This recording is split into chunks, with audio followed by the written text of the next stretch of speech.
السلام علیکم ورحمۃ اللہ وبرکاتہ۔ سامعین محترم، آج آپ کے سامنے اسلام کی ایک ایسی عظیم خاتون کا ذکر کرنا چاہتا ہوں جس کو تاریخ میں شہداء کی بیوی کہا جاتا ہے۔ آئیے جانتے ہیں یہ خوش نصیب کون ہے۔ اس کا نام عاتکہ بنت زید رضی اللہ تعالیٰ عنہ ہے۔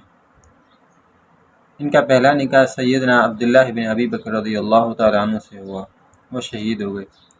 اس کی شہادت کے بعد اس کا دوسرا نکاح سیدنا زید بن خطاب رضی اللہ تعالیٰ عنہ سے ہوا، وہ بھی شہید ہو گئے۔ اس کی شہادت کے بعد اس کا دوسرا نکاح سیدنا عمر بن خطاب رضی اللہ تعالیٰ عنہ سے ہوا، وہ بھی شہید ہو گئے۔ اس کی شہادت کے بعد اس کا چوتھا نکاح سیدنا عبداللہ بن زبیر رضی اللہ تعالیٰ عنہ سے ہوا، وہ بھی شہید ہو گئے۔ اس کی شہادت کے بعد اس کا پانچواں نکاح سیدنا حسین بن علی رضی اللہ تعالیٰ عنہ سے ہوا، بھی شہید ہو گئے۔ اسی لیے اہل مدینہ میں یہ کہاوت مشہور ہو گئی کہ جس کو شہادت کا شوق ہو وہ عاتکہ بنت زید رضی اللہ تعالیٰ عنہ سے نکاح کرے۔